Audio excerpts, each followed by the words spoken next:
oba birimu amakoona stuff and stuff so atugambye bitambula waliwo akataala maaso kaawo essuubi lirabika ebigambo bye sijja kubiddamu nnyo wabula nawe kosokato byerabireko okakasa nti ddala Edilisa Musuuza afightingidde ekintu kino ekya copyright nabagamba sometimes ewasaana ebimuli abantu tubibawenga katsoke tulabe emboozi eno era twongere okusaba anyway tekigaaniraawo kiggweyo nga bwe tukisuubira.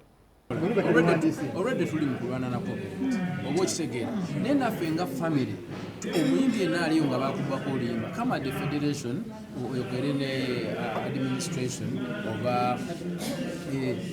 bw'oyogera nabo bajja kuba bakuyamba nange kenyini ffe tulisemya amafrika I talk to everyone come and explain bw'obeera ng'olina obubaka ng'olina obukakafu you will be helped tujja kubira omuntu oyo tukuyambeko okulaba nti tonyigirizibwa bwe kigaana then nga tukuyamba ate ku next step bwe tuba nga tusobodde okutegeera nti kituufu gwe muki naye tuba tulina okuwuliriza side zombi kubanga ffe ekyomukisa omulungi nti bwe tugenda mu studio ne turecording olunaku lw'oguddewo project dates zeeraga so kati omuntu yasooka okuggulawo project yabananyini luyimba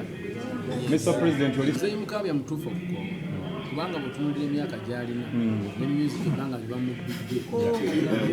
kubanga abasajja bandibadde bagagganye naye music tali free music ali convicted naffe tuli mu kulwana kulanga enjegerezo tuzikola ki tuzisumulula kubanga olira abantu balwana na simu abakulu abateekawo simu UPRS bali bagiteekawo bateekawo monopoly ng'olina kubeera eyo walina kubawona kati omuntu bw'akoyogera ekintu ekyo banakiteekawo kiba kitegeeza agenda kubadalira kutolina option so byonna byonna tulwana nabyo era bwebabuuza bamukabya nti bwakafuna esente mmeka eyakaboka so betugezaako kula nti tunegotiatinga wano nawali kula nti tubitereza for example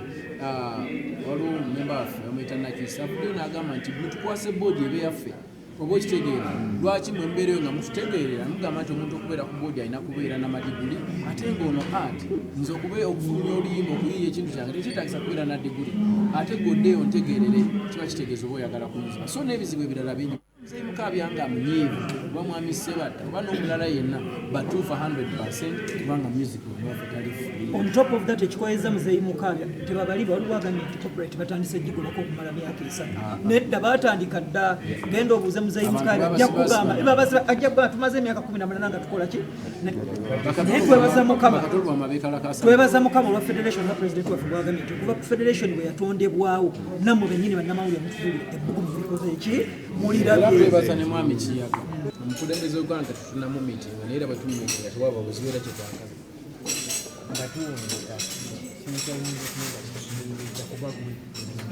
future music industry eyimiridde bweti lwaleero olaba nga unity bweri oba okitegeera we support each other twewa amagezi tubeerawo for each other mu mbeera yonna olwaleero tugasa amaloboozi olaba nti tutuusa ebirowoozo byaffe okubanga biteekebwa mu copyright n'okuyamba omulimu gwaffe okugenda maaso nga bw'olaba waliwo bamafiya abadde bali omulimu gwaffe kakati bo bennyini ne basalawo batwekube tubeera twekube ate tukyalwana okulaba nti tunyweza membership ya federation emaking sense olwedde twakikoze kakati bwe tumala ekyo kuba kati batutaddeko mumalisi propaganda naye twetuli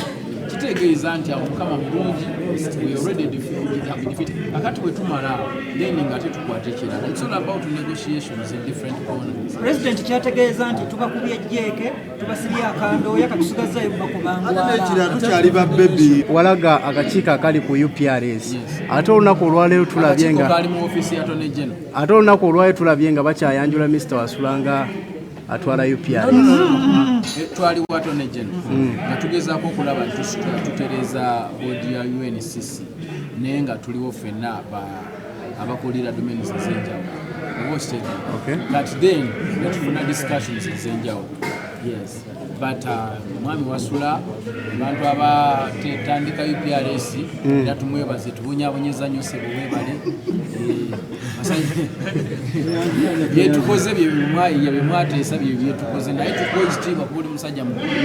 budde wano oli siniya neddamu wekume mu mutima olowooze ku amendment mu bintu ebyo bamugjamu naye engeri gyali nti omu ku bafawundi era ne wano abaddewo kitegeeza